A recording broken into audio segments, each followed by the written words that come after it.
내가 있는 것은 하나님 은혜죠. 우리 옆에 분들하고 인사합시다. 모든 것이 하나님 은혜입니다.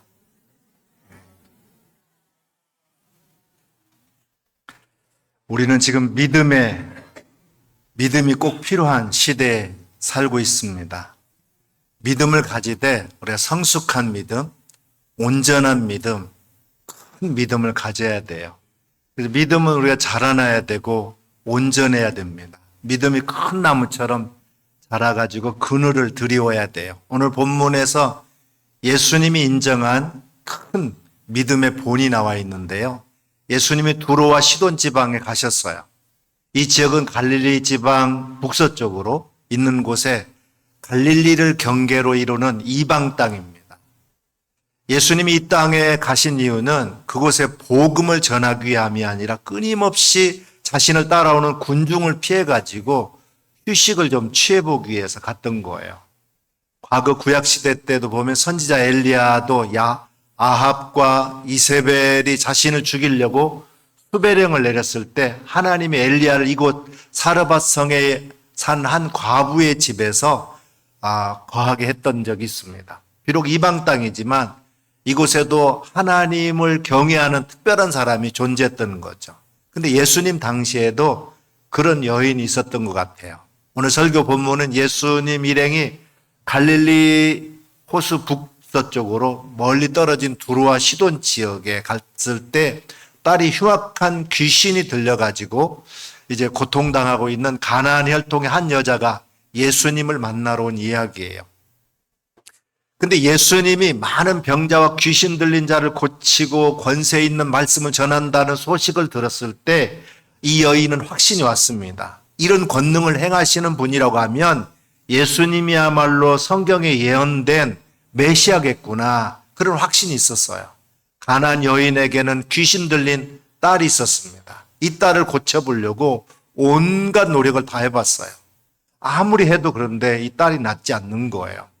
여인은 예수님이시라면 자신의 딸에게 있는 귀신을 쫓아내고 고쳐주실 것이라는 믿음을 갖게 됩니다. 마침 예수님이 두로와 시돈 지방에 오셨다는 소식을 들었어요. 지금이야말로 기회를 놓치서는 안 되는 그런 중요한 시기였던 거죠. 유대인이신 예수님이 부정한 땅이라고 여기는 이방 땅에 오신다고 하는 것은 결코 흔한 일이 아니었기 때문에 그렇습니다. 여인은 귀신 들린 딸을 집에다 두고 홀로 예수님이 계신 곳으로 달려갑니다. 여인은 자신이 부정하고 또 죄가 많은 이방인이고 남편 이외의 남자를 가까이 할 수 없는 여인이기 때문에 함부로 예수님에게 가까이 접근할 수 없었어요. 그래서 예수님의 뒤를 따라가면서 예수님을 향해서 힘껏 외쳤습니다. 그러나 최선을 다해서 예수님이 가까이 간 후에 예수님이 다 들리시도록 큰 소리로 외칩니다. 여인이 큰 소리로 외칠 때 예수님의 주변에 있는 제자들이 모두 여인을 쳐다봐요. 그러나 예수님이 여인을 쳐다보지 않습니다. 여인은 다시 한번 더 크게 외쳤어요. 주 다윗의 자손이여, 나를 불쌍히 여기소서. 내 딸이 흉악하게 귀신 들렸나이다. 예수님은 여인을 무시했고 그 강청을 못 들은 척 하시는 거예요. 이방 여인의 믿음을 시험하시려고 했던 거죠.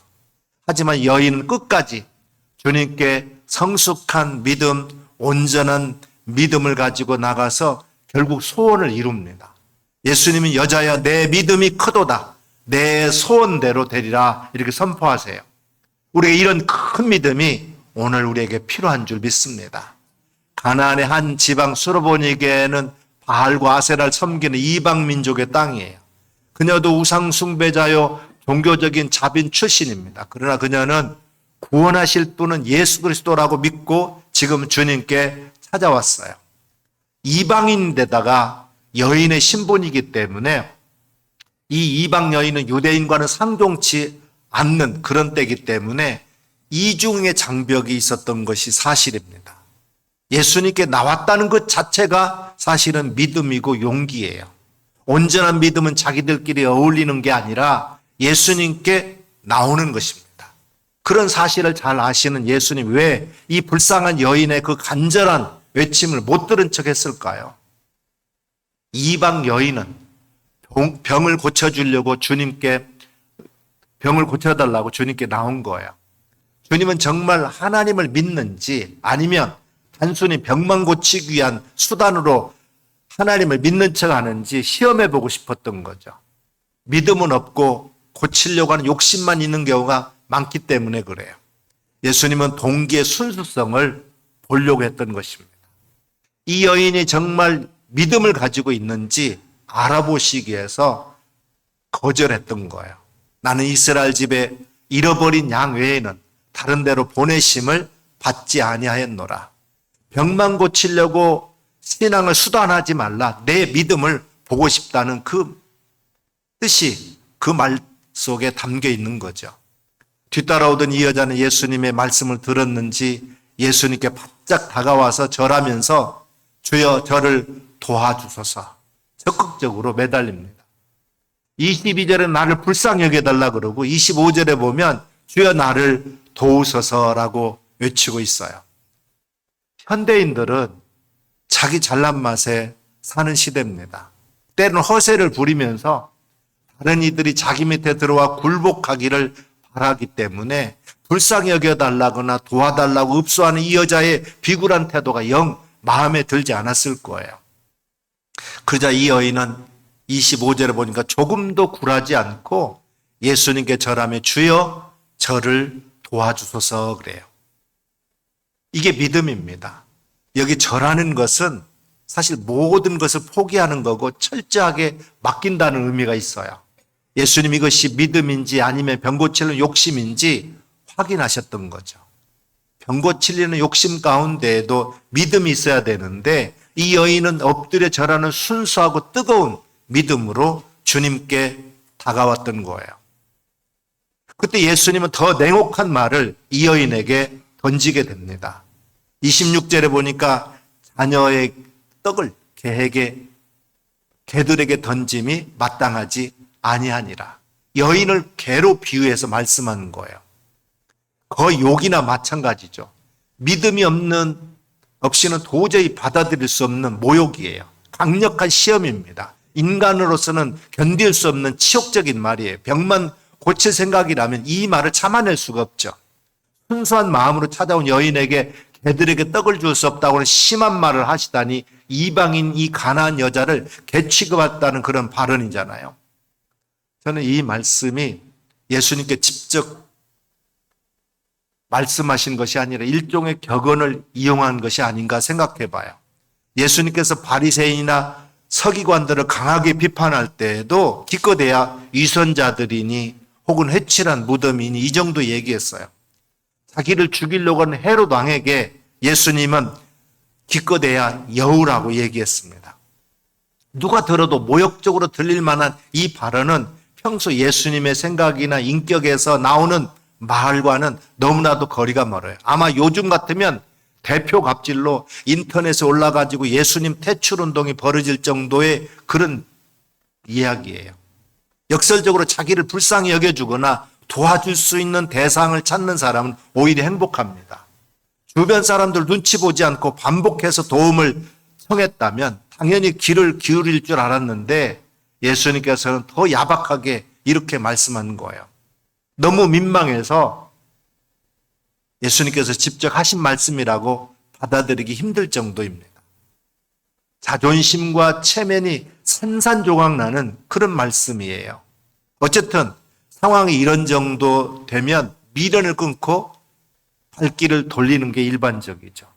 너무나 화가 나는 내용이잖아요. 그런데 이 여자는 예수보다 한 수 위에 발언을 합니다. 27절에 보니까 주여 올소이다마는 개들도 제 주인의 상에서 떨어지는 부스러기를 먹나이다. 여러분 예수님 말씀에는 무조건 옳습니다 하고 나가는 게 믿음이에요. 말씀 앞에는 이런 태도가 필요합니다. 주여 옳소이다마는 일단 주님 앞에서는 옳다고 보는 거죠. 이게 성숙한 믿음이에요. 현대인은 자기나 자녀들이 부스러기를 먹을까 봐서 조바심이 나 있는 시대예요. 서로 제 몫을 차지하려고 정신이 없는 시대입니다. 그게 세상 돌아가는 이치예요. 그런 이치를 거스르기가 힘들죠. 예수님은 이 여인의 믿음을 보셨습니다. 얼마나 그 믿음이 순수하고 뜨겁고 강한지를 아셨던 거예요. 바로 직전까지 매몰차게 응대하셨던 예수님께서 완전히 다른 말씀을 이 여자에게 하셨습니다. 여자여, 내 믿음이 크도다. 내 소원대로 되리라. 그때 그 딸이 나았습니다. 이 여자는 예수께 인정받았어요. 그녀를 둘러싸고 있었던 모든 선입관념이 사라진 셈입니다. 아무도 이 여자를 귀찮은 존재라거나 무시해도 좋을 존재로 여기지 못하게 되었던 것입니다. 우리 인생에서도 이보다 더 소중한 순간은 별로 없을 겁니다. 믿음이라고 다 같지가 않아요. 제임스 파울러가 믿음의 6단계에 대해서 이야기했습니다. 인간도 발달 단계가 있듯이 믿음도 이렇게 성장하는 단계가 있다고 하는 거예요. 첫째로 아기같이 뭐가 뭔지 모르는 믿음입니다. 그리고 첫 단계로 유치원생 같은 믿음인데 그냥 직접 느끼는 초보적인 믿음이죠. 두 번째는 초등학생 정도 믿음인데 어른들이 집에 넣어줘서 그냥 따라오는 믿음이에요. 예수 믿으면 천국 간다. 그 정도만 믿는 식이죠. 세 번째 믿음의 단계는 청소년 믿음인데 자기 의지도 있고 때로 열정도 있고 또 분위기에 휩쓸리는 믿음, 기도하다가 눈물이 나서 평생 예수 믿기로 작정했다라고 얘기하는 정도입니다. 여기까지는 열정적이고 순수한데 조금 흔들리고 불완전한 그런 초보적인 믿음이에요. 우리 신앙인 가운데에도 초보적인 이런 단계에 머물러 있는 사람들이 많이 있습니다. 나이가 많거나 세상의 학식이나 경험이 풍부하다 하더라도 믿음의 단계가 높아지는 게 아니에요. 나이든 어린이, 많이 배운 미숙한 신앙인이 얼마나 많은지 모릅니다. 네 번째는 어른 믿음인데요. 나름 인생관, 세계관이 자리 잡힌 뿌리가 내려서 흔들리지 않는 그런 믿음이에요. 다섯 번째는 성숙한 믿음인데 자기의 믿음의 세계를 형성한 믿음이어서 남을 인도할 수 있는 영향력 있는 믿음의 사람입니다. 마지막 단계는 온전한 성자의 믿음인데 사랑으로 충만한 믿음, 순교할 수 있는 믿음입니다. 이 6단계 믿음 중에서 이 여인의 믿음은 한 4단계, 5단계 정도 성숙한 믿음이라고 볼 수 있습니다. 믿음이라도 다 같은 게 아니에요. 여러분의 믿음은 어디에 속했다고 생각합니까? 유치원생 1단계, 즉 재밌어야 잘해줘야 나오는 정도입니까? 재미없고 자기 욕망을 채워주지 않으면 울고 떼쓰고 유치원 안 간다고 하는 그런 정도 수준의 신앙이냐 이 말이에요. 문제는 어른 교인도 가운데 오래 믿는 사람들 중에도 재미를 바라고 잘해주기만을 바라는 신앙인도 있더라는 거죠. 초등학생이 되면 선생님이 자기에게 잘해줘야 됩니다. 선생님이 엄하게 하거나 또래끼리 잘 어울리지 못해서 삐지게 되면 학교 가기 싫어하고 공부에도 소홀해져요. 목사에게 이유를 많이 대는 신앙인이에요. 언제까지 유치원만 다니고 초등학교에 머물러 있겠습니까? 이제 초보 믿음에서 졸업하시기를 바랍니다. 수십 년을 우리 교회 다녔다 하더라도 이런 신앙에 머무르면 안 돼요. 유치원생, 초등학교 믿음을 못 벗어나는 사람도 있어요. 여러분 안에 계신 성령님께서 그러면 근심하게 됩니다. 청소년의 신앙에 이르게 되면 자기가 참여할 수 있어야 돼요. 자기를 끼워주고 인정해주면 기분 좋아가지고 더 열심히 최선을 다합니다. 따돌림 당하면 그대로 뛰쳐나가 버려요. 열정도 있지만 삐지기도 잘합니다. 인정 욕구에 빠져가지고 뭐 조금 봉사하고 일하면 칭찬해줘야지 자기 등급이 당장 올라가야 만족하는 그런 신앙이에요. 또 어른 신앙에 이르게 되면 보람이 있어야 됩니다. 뭔가 결실을 볼 때 열심을 낸다든가 자기에게 맞는 보람 있는 일을 할 때 행복해해요. 이때 직분 문제에 걸려서 넘어지는 사람도 있습니다. 깃발을 들어줘야 할 때예요. 이런 믿음은 많이 성장하긴 했지만 아직 성숙된 것은 아닙니다. 충분히 인정받지 못하거나 자기에게 가시적인 그런 결과가 없으면 금방 넘어져 버리는 신앙이에요. 나름대로 신앙생활을 열심히 하는 사람에게 이런 문제들이 종종 나타나는 걸 볼 수 있습니다. 여기에 과감히 더 성장할 수 있기를 주님의 이름으로 부탁을 드립니다. 성숙한 믿음은 재미에 좌우되거나 자기만 잘해주기를 바라거나 인정받고 참여할 때만 열심을 내는 눈에 보이는 결과에 좌우되는 그런 것에서 더 나아가는 것입니다. 바로 가나안 여인이 보여준 믿음, 예수님이 인정해 주신 믿음이에요. 믿음의 길에서 모욕을 당하고 손해를 봐도 예수님만 바라보는 믿음입니다. 여러분이 이 믿음에 이르게 되기를 주님의 이름으로 축원합니다. 성숙한 믿음은 우리를 계속 성화되게 해서 결국은 온전한 믿음에 이르게 합니다. 세인트, 즉 성자가 되게 하는 거죠. 결국 사랑으로 충만하면서 순교할 수 있는 단계까지 이르게 됩니다. 웨슬리는 이 마지막 단계를 그리스도의 완전이라 그렇게 얘기했어요. 우리 교회에 이런 믿음이 수십 명만 있다고 한다면 전주 도성을 우리가 팔깍 뒤집어 놓을 수 있는 그런 교회가 될 줄로 믿습니다. 어떻게 하면 더 성숙하고 큰 믿음을 가지고 하나님 앞에 우리가 나아갈 수 있겠습니까? 우리에게는 이미 큰 믿음들이 있어요. 이방 여인이 큰 믿음을 가진 것은 하나님이 그에게 큰 믿음을 선물로 주셨기 때문입니다. 하나님은 자기 백성에게 큰 믿음을 주셔요. 믿음 자체가 하나님의 선물입니다. 그녀는 이방인으로 태어났지만 하나님이 택하신 백성이 되었어요. 그렇기 때문에 이방인으로서 우상 숭배에 빠지지 아니하고 여호와를 경외하는 그런 믿음을 가졌던 것입니다. 그것도 부족해서 놀라운 깨달음이 있습니다. 그것은 당시 대부분의 유대인들도 미처 깨닫지 못했던 사실, 즉 예수님이 다윗의 자손으로 오신 메시아라고 하는 사실을 그가 깨닫고 있었다는 거예요. 예수님의 수제자인 베드로가 예수님이 메시아라는 사실을 고백하게 된 것이 마태복음 16장에 기록되어 있습니다. 예수님이 베드로의 신앙 고백을 들으신 후에 이렇게 칭찬하셨어요. 시몬 베드로가 대답하여 이르되 주는 그리스도시요 살아계신 하나님의 아들이십니다. 예수께서 대답하여 이르시되 바요나 시몬아 내가 복이 있도다. 이를 내게 알게 하는 이는 혈육이 아니요 하늘에 계신 내 아버지시니라 그랬어요. 근데 이 여인은 15장에서 기록되어 있으니까 베드로보다 먼저 예수님의 메시아라는 사실을 고백한 거죠. 예수님이 메시아라는 사실을 깨닫고 고백한 것만으로도 예수님이 이렇게 칭찬하십니다. 이것 자체가 큰 믿음이에요. 근데 여인은 수제자 베드로보다도 이것을 먼저 고백한 거죠. 얼마나 그가 큰 믿음을 가졌는가를 우리가 알 수 있어요.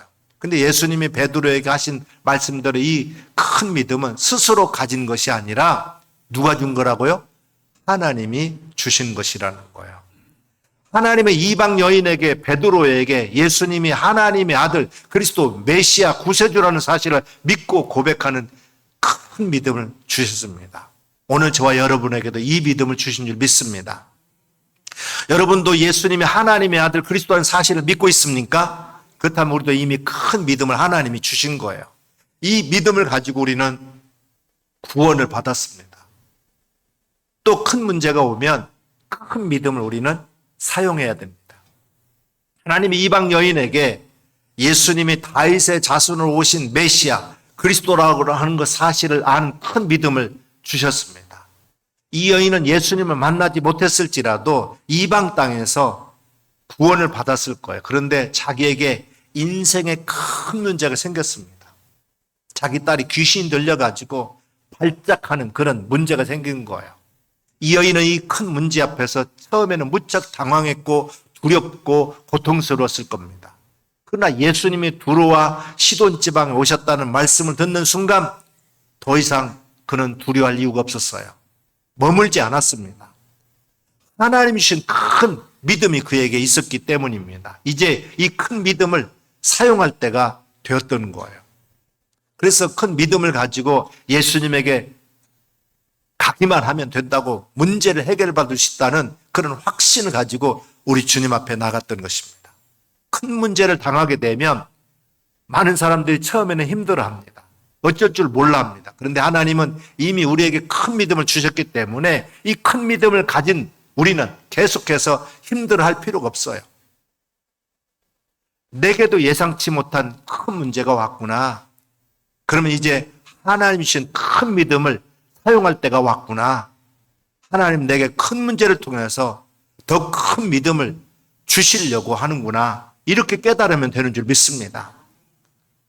큰 믿음을 우리는 이때 사용해야 돼요. 또 큰 믿음은 하나님이 반드시 해결해 주신다는 확신을 갖는 믿음이에요. 여인은 큰 믿음을 사용해가지고 예수님에게 나아갔습니다. 그 가진 큰 믿음은 그리스도이신 예수님이라면 이까지 귀신 들린 질병은 아무것도 아니고 반드시 고치실 것이라고 하는 그런 믿음이 있었습니다. 오늘 우리가 가져야 할 큰 믿음은 매우 단순하면서도 중요한 거예요. 우리가 믿는 하나님이 어떤 하나님입니까? 전능하신 하나님이에요. 살아계신 하나님이에요. 모든 문제를 해결하실 수 있는 하나님이십니다. 이 사실을 믿으면 됩니다.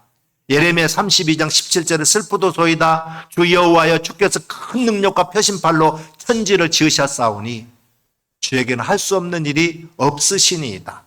예레미야 32장 27절을 같이 한번 읽어보겠습니다. 나는 여호와여 모든 육체의 하나님이라 내게 할 수 없는 일이 있겠느냐. 눈물의 선지라고 일컫는 선지자 예레미야가 하나님 앞에 천지를 창조하신 하나님에게 능하지 못한 일이 없다고 고백한 거예요. 그러자 하나님이 답하셨습니다. 그렇다. 나는 능하지 못한 일이 없다.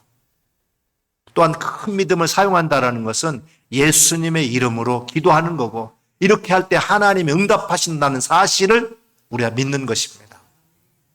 요한복음 16장 24절 우리 같이 한번 보겠습니다. 지금까지는 너희가 내 이름으로 아무것도 구하지 아니하였으나 구하라. 그리하면 받으리니 너희 기쁨이 충만하리라. 또한 이 여인의 태도에서 중요한 교훈이 있습니다. 여인은 자신이 죄인이라는 사실을 인정했고 또 예수님이 거절했을 때도 실망하지 않고 계속해서 간청했어요. 우리에게도 이런 자세가 필요합니다. 큰 믿음의 의미는 하나님 앞에서 자신을 돌아보면서 애통하고 회개하는 그런 마음이기도 하는 거예요. 겸손한 마음, 회개하는 마음으로 하나님 앞에 나아가는 것이 큰 믿음인 줄 믿습니다. 큰 믿음이라는 것은 한두 번 기도하고 포기하는 게 아니에요. 응답을 받을 때까지 인내하고 기도하는 것이 큰 믿음이에요. 이방 여인은 예수님이 거절해도 포기하지 않고 부스러기 은혜라도 달라고 간청했던 거예요. 우리도 하나님 앞에서 겸손한 마음으로 주의 부스러기 은혜라도 제게 주시면 감사합니다라는 마음으로 끝까지 기도할 수 있기를 주님의 이름으로 축원합니다. 인간의 판단과 상관없이 우리는 도중에 지치거나 포기하지 말고 응답받을 때까지 기도하면 됩니다. 그게 바로 큰 믿음이에요. 오늘 우리에게도 큰 믿음이 있습니다. 큰 믿음은 하나님이 주셨어요. 큰 믿음이라는 것은 예수님이 그리스도라는 사실을 믿는 것입니다. 큰 문제가 왔다면 이제는 큰 믿음을 우리가 사용할 때라는 걸 깨달으면 됩니다. 큰 믿음이라 하나님이 예수님의 이름으로 기도하면 전능하신 하나님이 살아계신 하나님이 반드시 해결하신다는 믿음이에요. 이 큰 믿음을 사용할 때입니다. 큰 믿음이란 겸손하고 애통하는 마음으로 기도하는 믿음이에요. 큰 믿음이라는 것은 포기하지 않고 응답받을 때까지 기도하는 믿음입니다. 큰 믿음으로 큰 문제를 해결받는 저와 여러분 다 되시기를 주님의 이름으로 축원합니다.